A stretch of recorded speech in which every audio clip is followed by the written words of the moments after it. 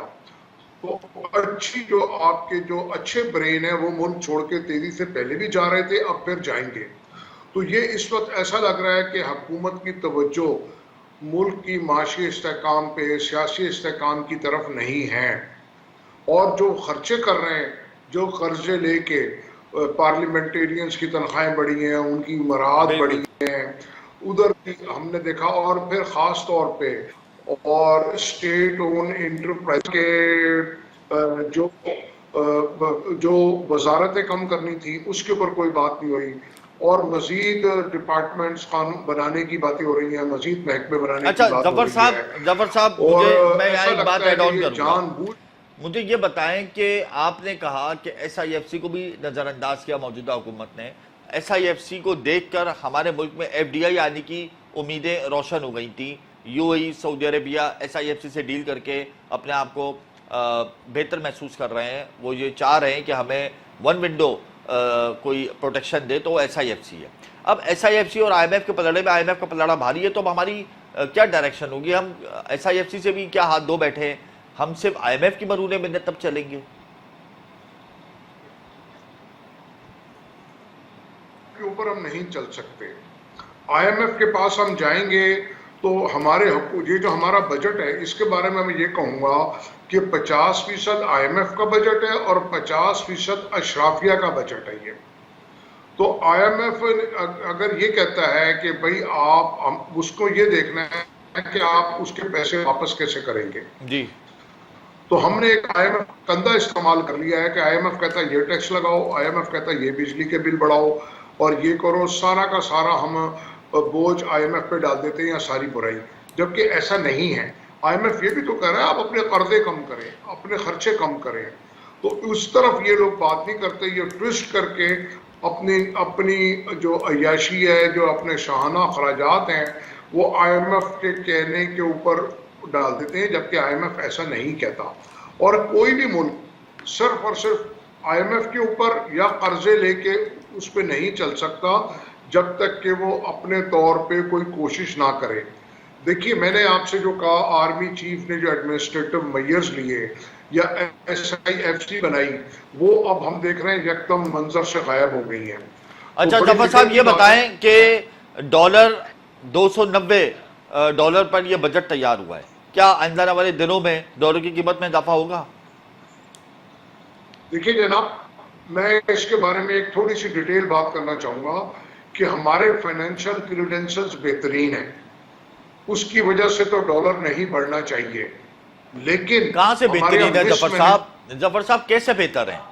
دیکھیں ہمارے زر مبادلہ کے ذخائر، اسٹیٹ بینک کے زر مبادلہ کے ذخائر ڈبل فیگر میں نہیں ہے اس وقت. ہمارا امپورٹ بل آئندہ آنے والے دنوں میں بڑھ جائے گا. ہماری ریمیٹنسز ڈراپ ہوئی ہیں، ہماری ایکسپورٹ ڈراپ ہوئی ہے. ہمارے ہاں پیٹرول ڈیولپمنٹ ڈی بی کو 10 روپے بڑھانے کی تیاریاں کی جا رہی ہیں. اس وقت اگر آپ دیکھیں انڈیکس او آئی سی سی آئی کا، تو سیکیورٹی رسک ہمارے ملک میں بڑھ گیا ہے، ایف ڈی آئی ہمارے ملک میں ڈراپ ہوئی ہے. تو ہمارے جو انڈیکیٹرز ہیں فائنینشل وہ اتنے زیادہ امپریسو نہیں ہیں کہ ہم روپے کو زیادہ دیر کنٹرول کر کے رکھ سکیں، ڈالر کو کیپ لگا سکیں. تو آئندہ آنے والے دنوں میں تو ڈالر کی قیمت میں اضافہ یقینی ہے، اور یہ تو پریڈکشن آئی ایم ایف بھی کر چکا ہے 330 روپے کی. دیکھیے جناب، آپ پریڈکشن کی اگر میں بات کروں تو ہم لوگ نا اس حالات کو سامنے رکھتے ہوئے آپ کا تجربہ کیا کہتا ہے؟ ڈالر آئندہ آنے والے دنوں میں کہاں پہ جائے گا؟ $290 پر پورا بجٹ تیار ہوا ہے. دیکھیے جناب، بات یہ ہے اگر ہم باہر کے تجزیے کی بات کریں تو ہم انٹرنیشنل پولیٹکس کی نظر ہوئے ہیں. آپ اس وقت گراؤنڈ ریئلٹی کو سامنے رکھتے ہوئے بتائیے ڈالر کہاں جائے گا؟ دیکھیے گراؤنڈ ریئلٹی تو یہ ہے کہ ہمارے فورن ریزرو بھی بڑھے ہیں, ہماری انورڈ ریمیٹنس بھی بڑھی ہے تقریباً 12% پچھلے سال کے مقابلے سر میں. 33 ارب ڈالر ہم نے ریمیٹنس کا ٹارگٹ رکھا تھا گزشتہ بجٹ میں, وہ ہم حاصل نہیں کر پائے. 30 ارب ڈالر پر ہم نے کلوزنگ کی ہے. نہیں, ہم نے 30 ارب سے اوپر کری ہے, تقریباً 32 بلین کے اوپر. جو کل اسٹیٹ بینک نے اعداد و شمار جاری کیے ہیں, اسٹیٹ بینک کے اعداد و شمار کے مطابق 30 ارب کچھ ہے, 30.64 بلین ڈالرز ہیں جو ہم نے اچیو کیا ہے. 33 بلین ڈالرز کا ہم نے ٹارگٹ رکھا تھا, ہم نے ڈراپ کیا ہے اسٹیٹ بینک کے ریمیٹنسز فیگرز کے مطابق.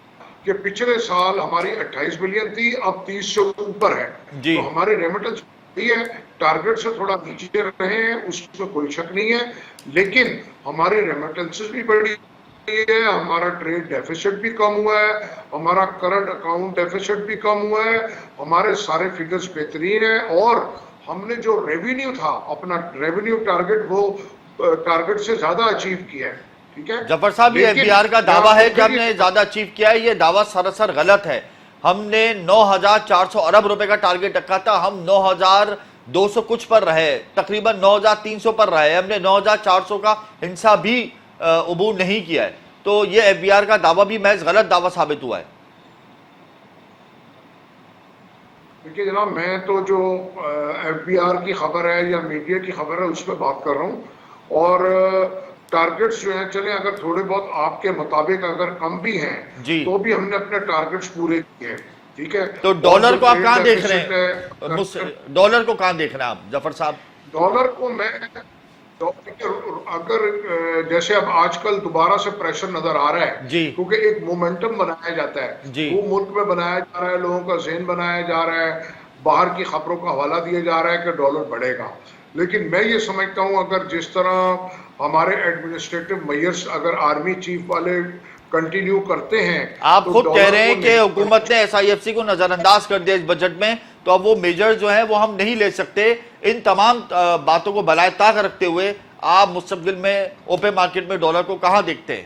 آج انٹر بینک میں ڈالر 11 پیسے مہنگا ہوا ہے, اب یہ سلسلہ جاری رہ سکتا ہے, تو کیا پریڈکشن ہے آپ کی؟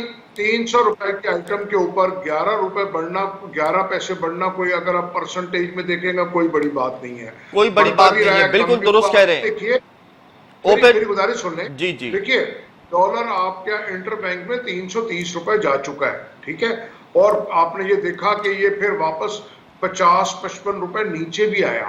ٹھیک ہے جناب, اور اوپن مارکیٹ میں کہاں دیکھ رہے ہیں ڈالر کو؟ اوپن مارکیٹ میں کہاں دیکھ رہے ہیں ڈالر کو؟ اوپن مارکیٹ میں میں زیادہ اوپر نہیں دیکھتا. جی سارا بیس انٹر بینک کے اوپر ہے. انٹر بینک اگر یہی رہتا ہے تو اوپن مارکیٹ بھی یہی رہے گا, کیونکہ اس وقت اوپن مارکیٹ, اور اگر انٹر بینک بڑھنا شروع ہو جاتا ہے, انٹر بینک میں اضافہ ہم دیکھتے ہیں ڈالر کی قیمت میں, پریشر ڈیولپ ہوتا ہے روپی پر, تو آپ اوپن مارکیٹ میں آئندہ والے 2 سے 3 مہینے میں ڈالر کو 290 روپے یا 295 روپے پہ دیکھتے ہیں؟ نہیں, میں 290-95 پہ نہیں دیکھتا. اگر انٹر بینک بڑھے گا پھر تو مجبوری ہے اوپن مارکیٹ بڑھنا, اگر انٹر بینک نہیں بڑھتا تو اوپن مارکیٹ نہیں بڑھے گی. اور میں یہ سمجھتا ہوں کہ انشاءاللہ ہمارا روپیہ اسٹرانگ رہے گا اور ڈالر اتنا زیادہ اسٹرانگ نہیں رہے گا, یہی رہے گا. بہت شکریہ جعفر صاحب, آپ نے اپنا قیمتی وقت دیا. بات یہ ہے کہ جو گراؤنڈ ریئلٹی ہے وہ مختلف ہے, جو باتیں ہوتی ہیں وہ بہت مختلف ہوتی ہیں. اگر میں گراؤنڈ ریئلٹی کی بات کروں تو انڈسٹریز بند ہو رہی ہیں, فیکٹریز بند ہو رہی ہیں, کمپنیز بند ہو رہی ہیں, ہمیں انٹرنیشنل آرڈرز نہیں ملے رہے, ہمارے ایکسپورٹ کی فیگرز آؤٹ ہو جائیں گے, ہماری سیل گرنا شروع ہو گئی ہے. سیکیورٹی رسک کی بات کی جائے تو یہاں سے کمپنیاں اپنا کاروبار, اپنا کام بند کر کے ملک سے باہر جا رہی ہیں. ایف ڈی آئی آپ کے ملک میں نہیں آ رہی. جب باہر سے بیرونی سرمایہ کاری نہیں آئے گی ڈالرز کی صورت میں, تو پھر آپ کے ریزروز بہتر نہیں ہوں گے. اسٹیٹ بینک کے جو ریزروز ہیں اپنے ذاتی, وہ 10 ارب ڈالر کی حد کو ابھی تک نہیں چھو پائے ہیں. آپ بنگلہ دیش کی بات کریں تو 20 ارب ڈالر بنگلہ دیش کے ریزروز ہیں. انڈیا کی بات کریں تو 660 ارب ڈالر ہیں. چائنا کی بات کریں تو 3,500 ارب ڈالر ہیں. پاکستان کے ریزرو جو اسٹیٹ بینک ہے وہ صرف تقریباً 9 ارب ڈالر اسٹیٹ بینک کے. تو ہمارے جو میجرز ہیں, ہمارے جو انڈیکیٹرز ہیں, وہ اتنے زیادہ پاورفل نہیں ہیں کہ ہم زیادہ دیر ڈالر کو کیپ سسٹم کے ذریعے روک کے رکھیں. بہرحال بجٹ اس ملک کا 290 ڈالر پہ تیار ہوا ہے. پریڈکشن یہ ہے آئی ایم ایف اور ورلڈ بینک کی کہ آئندہ والے دنوں میں ڈالر کی قیمت بڑھے گی اور